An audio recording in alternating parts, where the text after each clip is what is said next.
Silakan duduk Bapak Ibu saudara sekalian, sahabat Shalom. Bapak Ibu diberkati.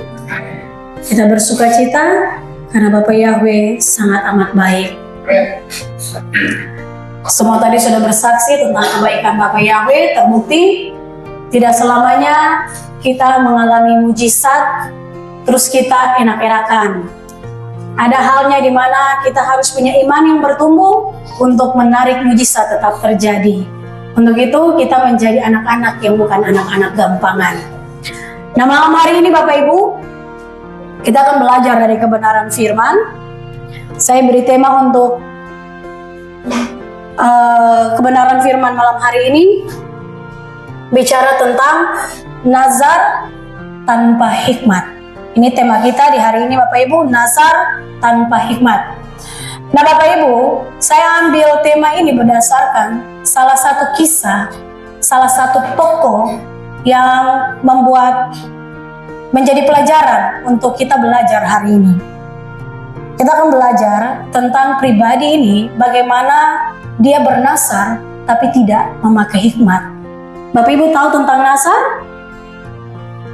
Bicara tentang janji, sumpah. Di dalam janji dan sumpah ada hal yang diberikan sebagai persembahan. Nah, hari ini kita akan belajar siapa pribadi yang bernazar tapi tidak memiliki hikmat. Dia seorang laki-laki yang bernama Yefta. Bapak Ibu kenal? Bapak Ibu pernah dengar? Pernah, baru saja saya bilang, makanya dengar kan? Kenal dengan namanya Yefta? Ya, bukan Yefta Mainaki, bukan Yefta Liligoria, tapi Yefta seorang dari suku Manasye yang tinggal di Gilead. Nah, apa yang menarik dari Yefta Bapak Ibu? Saya ceritakan sedikit sebelum kita masuk lebih dalam lagi. Yefta ini, dia punya ibunya seorang tunasusila.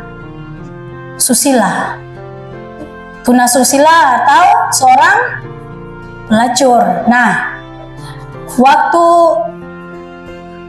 dia besar, istri dari papanya dan anak-anak dari papanya atau saudara tirinya mengusir dia karena dia tidak punya hak di tempat di mana dia tinggal bersama keluarganya. Nah, akhirnya dia diusir, dia pergi tinggal di tanah yang di daerah itu hanya orang-orang kafir, orang-orang jahat atau orang-orang dursila di tanah Top. Nah, dia hidup itu bergaul, bertumbuh dengan kumpulan orang-orang jahat. Tetapi hal yang baik dari Yefta adalah dia tidak pernah lupa nama Bapa Yahweh. Dia tidak pernah tidak menyembah Bapa Yahweh. Dan dia dipakai untuk memimpin bangsa di tanah Top ini, menjadi pemimpin orang-orang jahat. Nah, satu kali ada kejadian di mana orang-orang Amon atau Bani Amon mereka mau menyerang bangsa Israel. Akhirnya tua-tua Israel mereka mengingat si Yefta karena dia orangnya berani, perkasa, hebat, melihat semua keadaannya. Mereka pergi tuh ke tanah Top di mana mereka pernah mengusir dia dan dia tinggal bersama orang-orang dursila. Mereka membuat kesepakatan dengan Yefta. Begini ngomong tua-tua dari Israel. Kamu bisa tidak datang kembali untuk memimpin bangsa Israel untuk menghancurkan Bani Amon? Nah, Yefta awalnya tidak mau, mereka bernegosiasi. Begini aja, kalau kamu menang, kamu mau memimpin, maka kamu akan menjadi pemimpin bagi kami. Waktu itu, masa di mana Yefta ada, itu tidak ada Raja Israel. Yang adalah cuma hakim. Nah, siapa yang memimpin, dialah hakim. Jadi pada waktu itu, Yefta setuju. Nah, singkat cerita, Yefta membuat kesepakatan, artinya cari jalan aman, cari damai dengan Bani Amon. Dia tulis untuk kita damai saja. Pemimpin Bani Amon atau orang-orang Amon nolak. Beberapa kali dia tulis, mereka nolak. Akhirnya dia buat perjanjian di hadapan Bapa Yahweh. Gini ngomongnya, kalau Bapak Yahweh kasih kemenangan, saya akan bernasar. Nah, itu ngomongnya. Nah, hari ini kita akan belajar tentang nasarnya Bapak Ibu. Yang pertama, di dalam Hakim-Hakim 11 ayat 30 dan 31. Kita baca ayatnya Bapak Ibu. Hakim-Hakim 11 ayat 30 dan 31. Lalu Yefta bernasar sebuah nasar kepada Yahweh dengan mengatakan, jika engkau sungguh-sungguh menyerahkan orang Amon itu ke dalam tanganku, maka terjadilah apa yang benar-benar keluar dari pintu rumahku untuk menemui aku. Pada waktu aku kembali dengan selamat dari Bani Amon, ia akan menjadi milik Yahweh dan akan mempersembahkannya sebagai ganti persembahan bakaran. Amin. Ini janji yang diucapkan oleh Yefta di hadapan Bapak Yahweh bila Bapak Yahweh memberikan kemenangan. Itu dia bernazar, berjanji di hadapan Bapak Yahweh. Nah, waktu dia mulai memberikan pernyataan ini, otomatis Bapak Yahweh akan memberikan kemenangan. Karena memang yang dia datang minta dari sumber kemenangan, yaitu Bapak Yahweh. Kita lihat ayat yang berikutnya Bapak Ibu. Poin yang berikutnya. Yang pertama, ada 3 hal yang akan kita belajar. Yang pertama adalah motivasi Yefta itu baik, tapi tidak bijaksana. Di dalam nasarnya dia, kita akan belajar 3 hal Bapak Ibu. Yang pertama, motivasi Yefta itu baik, tapi tidak bijaksana. Mengapa demikian? Tadi kita sudah baca ayatnya. Dia bernasar di hadapan Bapak Yahweh, jika Bapak Yahweh memberikan kemenangan, siapapun yang keluar atau apapun yang keluar dari pintu rumahku, saat aku pulang dengan kemenangan, aku akan memberikan persembahan korban bakaran. Kira-kira baik tidak Bapak Ibu? Baik kan? Kalau Bapak Yahweh ini kita harus mempersembahkan. Itu baik. Tapi dikatakan dalam poin pertama, Yefta nazarnya tidak bijaksana. Nah, ini yang harus kita pelajari hari ini. Kenapa nasarnya dia tidak melakukan dengan bijaksana? Sebenarnya Bapak Ibu, Yefta ini ingin menunjukkan kesungguhan kepada Bapak Yahweh. Dia memang sangat mengharapkan kemenangan atas Bani Amon. Tapi niatnya ini kelihatan baik. Cuman waktu dia berucap, kebijaksanaan itu tidak ada. Kenapa? Karena dia berucap tanpa dia harus memikirkan sesuatu yang terjadi. Nah, pada waktu dia menyatakan aku akan memberikan persembahan korban bakaran. Di dalam bahasa Ibrani, terjemahan asli, korban bakaran itu OLAH. Jadi apapun yang keluar dari pintu rumahnya, atau siapapun yang keluar akan menjadi korban bakaran. Korban bakaran Bapak Ibu, bukan hanya korban persembahan yang seperti kita bayangkan, tapi apa saja, siapapun yang keluar akan ditaruh dan dibakar menjadi korban bakaran. Karena memang kata bakaran ini bukan kata kiasan, tapi benar-benar di dalam terjemahan asli, katanya olah itu bicara tentang ada perapian yang menyala di hadapan Bapak Yahweh. Nah, namun karena ia tidak bijak dalam berucap, ia tidak mempertimbangkan bahwa yang pertama yang keluar dari rumahnya itu apa atau siapa. Kita akan lihat Bapak Ibu. Di dalam Hakim-Hakim 11 ayat 34 dan 35. Hakim-Hakim pasal yang ke-11 ayat 34 dan 35. Dan Yefta pulang ke Mispa, ke rumahnya, dan tampaklah anak perempuannya keluar menyongsongnya dengan tamborin dan bernyanyi-nyanyi. Selain dia, Yefta tidak mempunyai anak laki-laki ataupun anak perempuan. Dan terjadilah ketika dia melihatnya, dia mengoyakkan bajunya dan berkata, "Ah, anakku, engkau membuat hatiku hancur lulu, dan engkaulah di antara mereka yang menyulitkan aku. Lihatlah, aku telah membuka mulutku bernasar kepada Yahweh, dan aku tidak dapat menariknya kembali." Siapa yang keluar menyambut Yeftah? Anak perempuan satu-satunya. Tidak ada saudara perempuan dan tidak ada saudara laki-laki. Maka dia mengoyakkan bajunya, jubahnya, karena dia mengingat nasarnya bahwa apapun dan siapapun yang akan menyambut aku saat aku pulang dalam kemenangan, karena Yahweh memberikan kemenangan, aku akan mempersembahkan sebagai korban bakaran. Bapak Ibu, anaknya yang menjadi korban. Kenapa? Karena Yeftah berbuat yang sebenarnya kurang bijaksana. Hari ini kita belajar, Bapak Ibu, poin pertama dari apa yang terjadi bagi Yeftah. Kalau kita punya persoalan apapun itu, jangan terburu-buru kita berucap nazar. Kita sudah sering kali selalu dinasihati oleh firman, hati-hati dengan perkataan. Tapi hari ini, perkataan yang dimaksud dari kisah Yeftah adalah nazar atau janji. Biasanya, kalau kita lagi mau sesuatu, kita berjanji sama Tuhan. Hati-hati Bapak Ibu, jangan sampai janji kita ada di dalam kategori Yeftah. Hari ini Tuhan memberi penegasan bagi kita. Belajarlah dari Yeftah. Waktu kita sementara ada di dalam persoalan, jangan kita terburu-buru mengucapkan janji.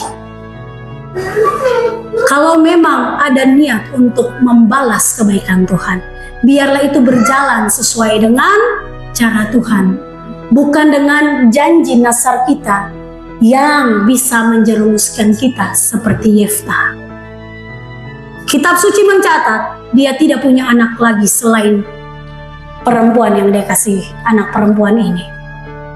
Dan pada waktu dia menyambut bapaknya dengan sukacita, sebenarnya itu duka cita yang paling besar yang terjadi bagi Yeftah.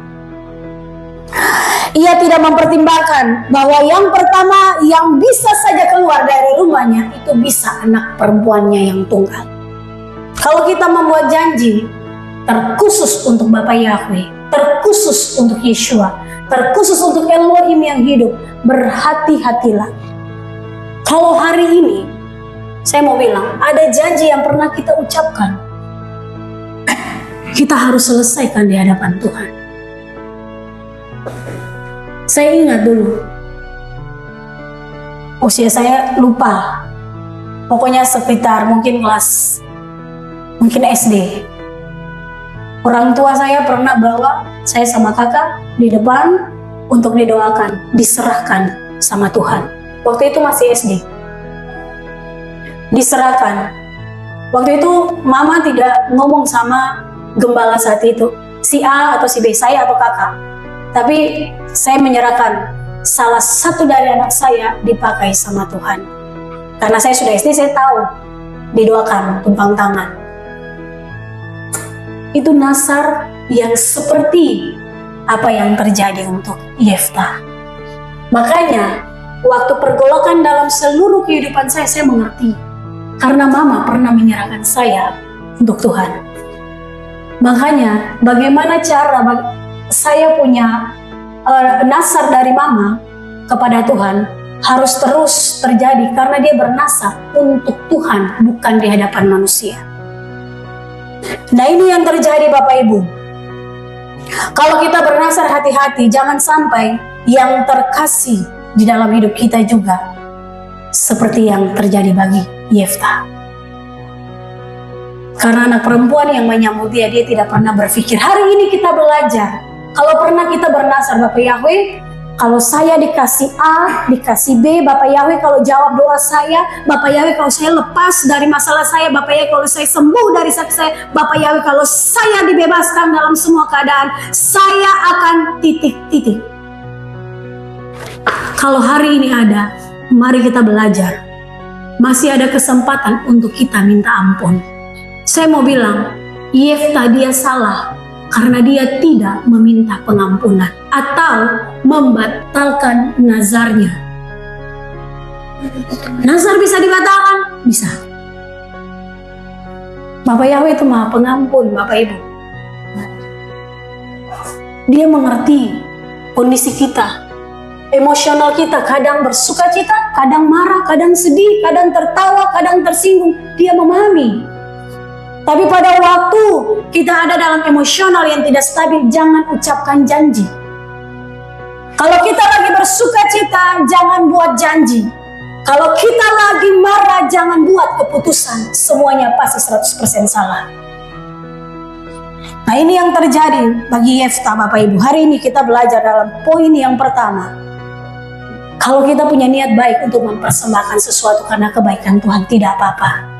Jadi, tapi jangan membuat janji yang bisa mengikat kita. Apalagi ini tahun mulut yang ada kaitannya antara langit dan bumi. Langit Samayim, bumi tempat kita berpijak. Karena firman bilang, langit adalah tahtanya Bapak Yahweh. Bumi, tumpuan kakinya. Kita mau bersumpah atas apa? Karena langit dan bumi punya Bapak Yahweh.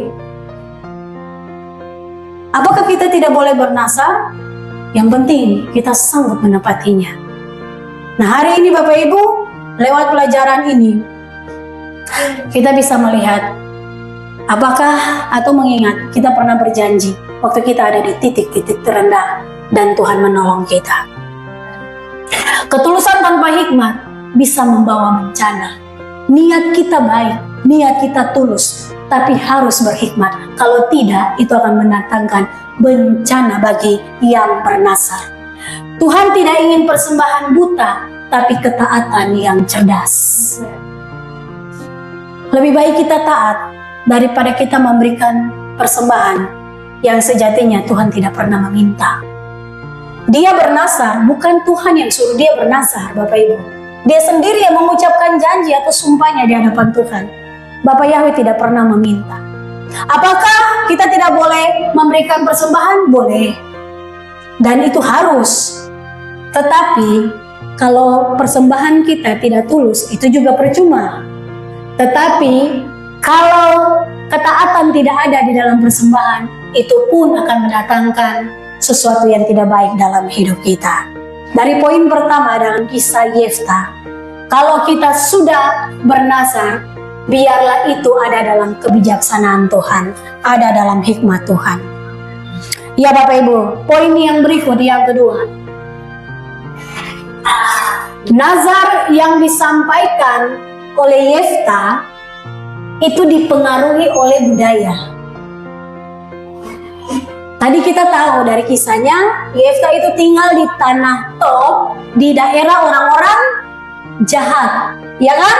Saya ceritakan sedikit, ada di dalam Hakim-Hakim 11. Dia tinggal di orang-orang yang bersila, dia menjadi pemimpin di situ.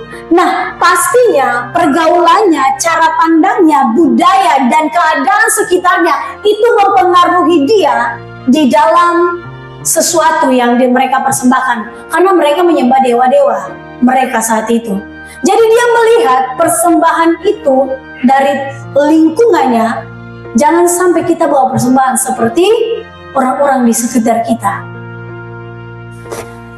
Nasar yang dipengaruhi oleh budaya itu membuat Yefta ada di dalam kondisi yang sangat memilukan. Kita baca di dalam Hosea 6 ayat 6. Sebab aku menyukai kemurahan dan bukan korban, dan pengenalan akan Elohim lebih daripada persembahan-persembahan bakaran.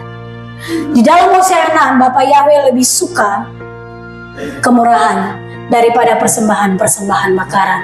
Maksudnya apa Bapak Ibu? Jangan sampai kita berkorban, tapi ada persungutan. Kalau kita memberikan persembahan atau apa saja untuk kemuliaan Tuhan, ada waktu yang kita harus kuras untuk orang diselamatkan. Ada keuangan yang harus juga terkuras untuk orang lain diselamatkan. Ada pengorbanan yang harus kita buat untuk nama Bapa Yahweh dipermuliakan. Tuhan memperhitungkan semua kemurahan asal persembahan kita tidak dengan sungut-sungut. Wah, ini kita disuruh bikin ini lagi. Wah, ini harus berkorban ini. Aduh, saya harus seperti ini. Bapa Yahweh lagi menghendaki kemurahan daripada semua korban bakaran yang nantinya engkau berkata-kata setelah engkau memberi untuk Tuhan. Di dalam poin yang kedua, jangan sampai nazar atau janji kita itu dipengaruhi dengan sekeliling keadaan yang terjadi di sekitar kita.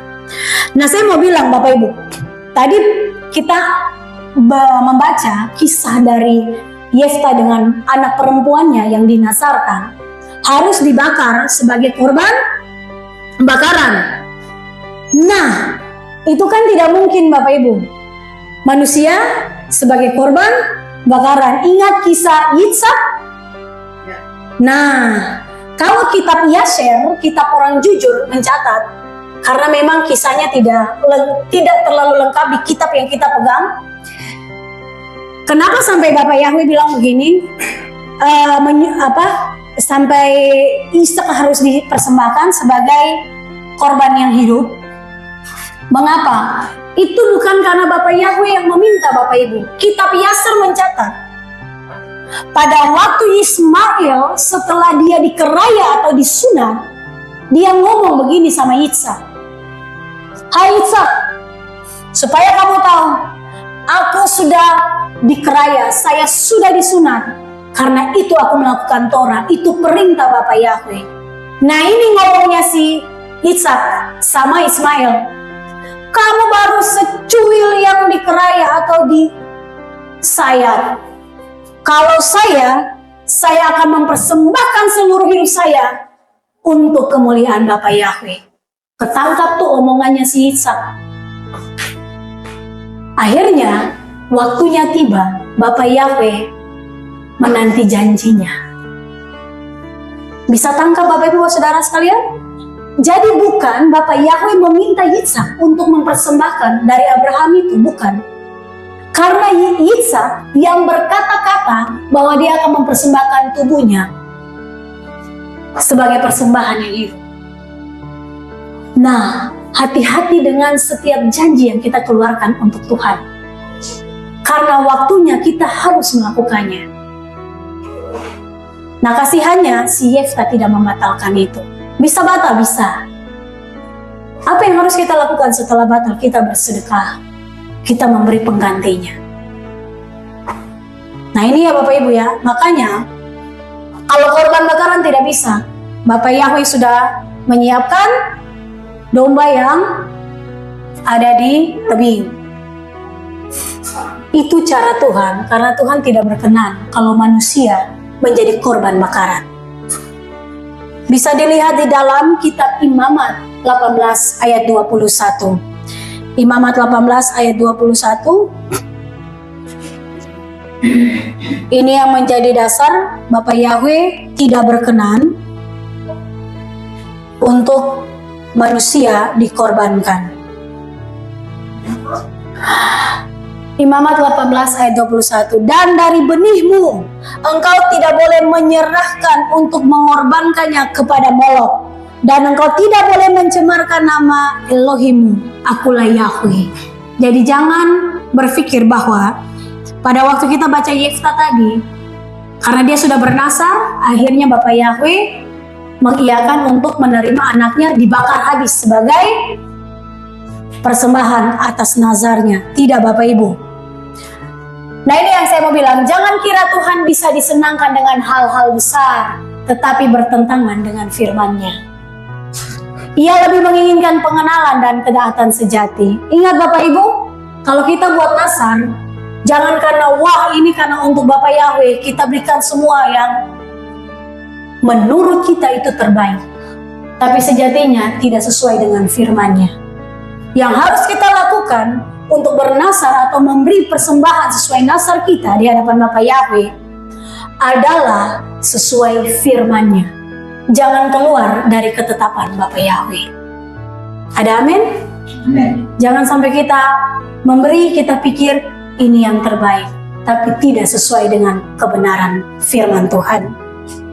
Nah Bapak Ibu, dari kisah Yefta ini kita akan tahu sedikit tentang apa itu nazar. Nazar itu di dalam bahasa Ibrani artinya neder. Nah, neder ini terdiri dari 3 huruf. Ada huruf nun, dalet, dan resh.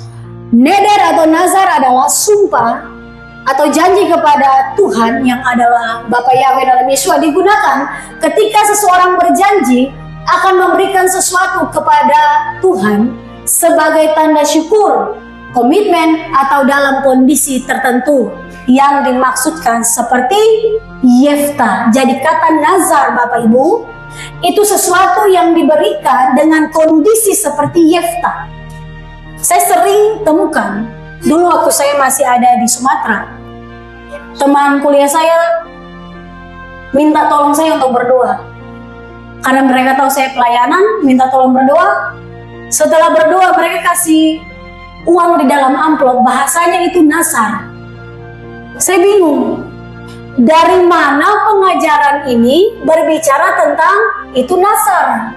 Kalau bilang itu persembahan syukur, saya setuju. Kalau itu bilang untuk kolekta, saya setuju.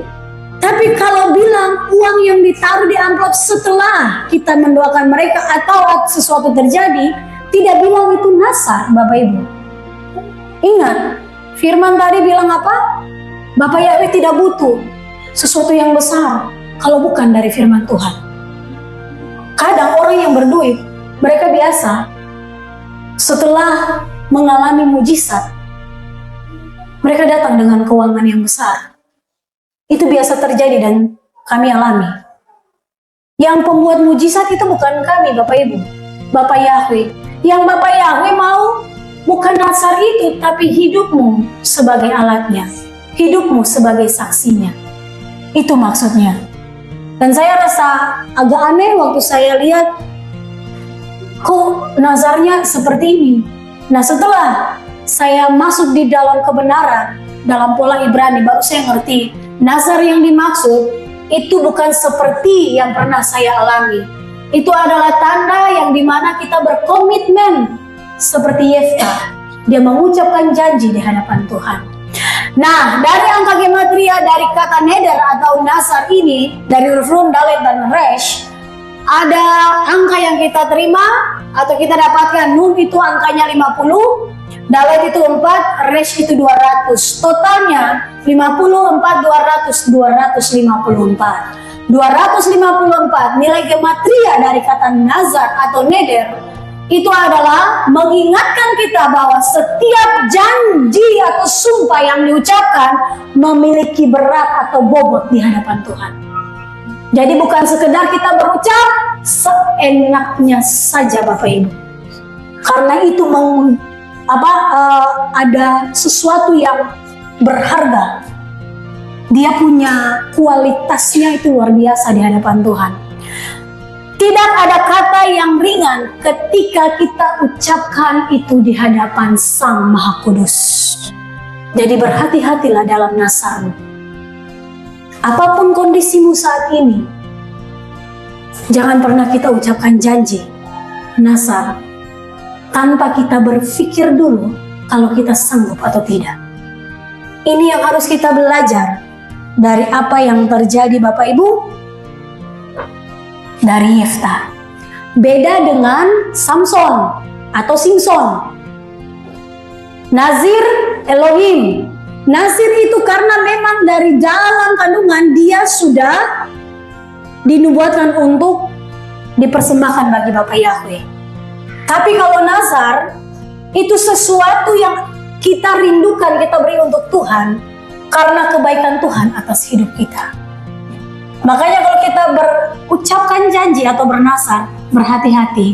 Kita timbang baik-baik, kita pikirkan baik-baik, ada hikmat supaya pada waktu kita berucap, bobotnya berat itu, kita bisa mengucapkannya di hadapan Sang Kudus, yaitu Bapa Yahweh dalam Yeshua Mesias. Kita setelah diselamatkan, hidup kita itu juga harus kudus. Kudus itu beda dengan suci, Bapak Ibu. Kalau hidup suci, tidak ada satupun manusia di bumi ini yang suci. Kenapa? Karena dosa Adam dan Hawa membuat kita tidak suci. Tapi kudus itu berbeda dengan pemahaman kita. Kudus itu di dalam bahasa Ibrani kadosh, artinya dipisahkan. Apa yang dipisahkan? Hidup kita dipisahkan dari cara dunia. Hidup kita dipisahkan dari bagaimana cara dunia mempersembahkan korban untuk dewa-dewa mereka. Sama seperti Yefta yang mengalami di dalam kondisi budaya sekeliling hidupnya. Karena dewa Molok biasa minta persembahan untuk anak-anak. Bapak Yahweh tidak menginginkan kita itu dibakar di hadapan mezbah. Karena bukan itu yang Tuhan mau. Yang dibakar dalam tanda kutip pada kedagingan kita habis. Untuk apa? Untuk hanya Bapa Yahweh yang ditinggikan. Kalau kita di dalam masalah, kita emosi duluan, itu Tuhan belakangan. Kalau Tuhan sampai taruh di belakang, engkau pasti kalah. Tapi kalau Tuhan di depan, tidak ada satupun yang bisa menghancurkan hidupmu. Hari ini saya mau bilang, apapun kondisi kita, sekalipun difitnah, saya juga mengalami fitnah. Saya percaya semua kita juga alami fitnah. Amin. Tapi hari ini kita bisa berdiri dan melihat bukan kita yang berurusan dengan si pemfitnah, tapi Bapa Yahweh yang berperkara dengan mereka. Serahkan semua hal di dalam kehidupannya. Kita pasti dibela habis-habisan. Hari ini engkau disakiti 1000 kali lipat, percayalah Bapa Yahweh juga akan membalas itu. Hukum sistemik Bapa Yahweh tidak akan pernah berakhir sebelum langit dan bumi ini dilenyapkan, Bapak Ibu. Siapa yang menabur, dia pasti menuai. Sistem itu tidak akan pernah selesai. Makanya pembalasan bukan hak kita. Itu keadaan dari Bapa Yahweh. Dia punya hak untuk membalas. Berikan ruang, izinkan dia untuk bisa membela kita. Kita bela diri, waktu kita difitnah, kita pasti bela dirinya dengan cara apa? Memfitnah orang yang memfitnah kita. Itu caranya. Tapi pada waktu kita diam, kalau kita tidak melakukan, tidak usah peduli. Kan kita tidak melakukan apa yang disampaikan. Santai saja. Tapi pada waktu Bapa Yahweh berperkara, kita benar-benar berdiri menonton. 1000 rebah di kanan, berlaksa di kiri. Sebab Bapa Yahweh kepala barisan kita. Dan itu pasti terjadi. Siapapun kita saat ini, entah di tempat kerja, entah di tempat tinggal, entah di dalam keluarga, karena kita menyembah Bapa Yahweh, karena kita dipanggil untuk setia dan kita terpilih. Kalau kita ada di dalam tekanan, percayalah, kita sementara dipisahkan dari apa yang dunia mau. Makanya setelah Bapa Yahweh Sang Kudus mengkuduskan kita, kita harus memahami kita tidak bisa hidup seperti pola dunia. Di dalam kondisi pekerjaan kita pun, sekalipun teman kita berlaku curang dengan kondisi yang ada, jangan kita terlibat dengan kecurangan itu. Kalau kita terlibat kecurangan, siapakah yang engkau sembah? Karena apa yang kita sembah, kita harus menjadi seperti sesembahan kita. Lihat orang-orang yang menyembah salib terbalik. Mereka punya dandanannya saja sudah seperti apa yang mereka sembah. Iya. Dan harus kita seperti apa yang kita sembah. Bapa Yahweh itu Tuhan yang luar biasa dalam Tuhan Yeshua. Kita harus seperti Yeshua. Yeshua dihancur-hancurkan. Dia tidak pernah mengucapkan kutuk atas manusia. Kalau kita belajar tentang kematian Tuhan Yeshua itu luar biasa. Terakhir, jantungnya pecah secara medis ya Bapak Ibu. Kita sudah belajar. Tapi untuk dia mau ngomong sama Bapak Yahweh, hukum mereka Tuhan. Tidak. Yang pertama dia katakan, ampuni mereka. Kemarin kita sudah ada di dalam Yom Kippur. Kita sudah tulis dosa-dosa kita kan Bapak Ibu? Bisa tidak? kita bangun komitmen dengan Tuhan. Setelah dosa diampuni, Tuhan kita berusaha untuk tidak lagi melakukan hal yang sama. Kalau dulu orang bikin, saya balas 2 kali. Kalau dulu seperti ini, saya juga bisa Tuhan. Tapi setelah kemarin, semua dosa-dosa itu dihapus oleh Tuhan Yesus dengan darahnya di hadapan Bapa Yahweh. Dengan langkah profetik yang kita ambil, kita catat semua dengan penuh kebencian. Karena itu dosa ya, kita harus benci dia. Lalu kita membakar. Masakan kita harus hidup. Baru saya diampuni, kita ambil lagi tuh dosa yang kebakar. Udah jadi abu Bapak Ibu. Mari saya ajak kita semua di tahun-tahun di mana kedatangan Yesua, kita pasti ada dalam tekanan. Untuk membuat apa? Untuk membuat kita kudus di hadapan Tuhan. Untuk membuat kita lebih murni imannya. Untuk membuat kita level kita lebih naik. Jangan buang energi kita Bapak Ibu untuk cuma menghabiskan dengan keadaan yang Tuhan izinkan membentuk kita. Fokus kita hanya pada janji Tuhan. Dia tetap menyertai kita. Kita kembali Bapak Ibu. Kalau kita sudah dikuduskan, kita harus benar-benar seperti Tuhan Yesus. Tidak bisa disamakan dengan dunia ini. Kalau kita masih sama dengan rekan-rekan kita, pasti kita belum ada dalam kekudusan Tuhan. Karena tanpa kekudusan, tidak seorang pun bisa melihat Elohim. Elohim yang dimaksud adalah Bapa Yahweh dalam Yesus. Ya, poin yang ketiga dari apa yang kita belajar tentang Yefta. Buatlah janji dengan kondisi yang tepat. Tadi sudah disinggung Bapak Ibu. Kita harus buat janji dengan kondisi yang tepat. Apabila engkau bernasar kepada Elohim, janganlah menunda-nunda. Ya, karena tidak boleh menunda. Di dalam Pengkhotbah pasal 5 ayat 14. Pengkhotbah pasal 5 ayat 14. Bunyinya seperti ini Bapak Ibu. Apabila engkau bernasar kepada Elohim, janganlah menunda untuk menepatinya. Karena dia tidak suka dengan orang-orang bodoh.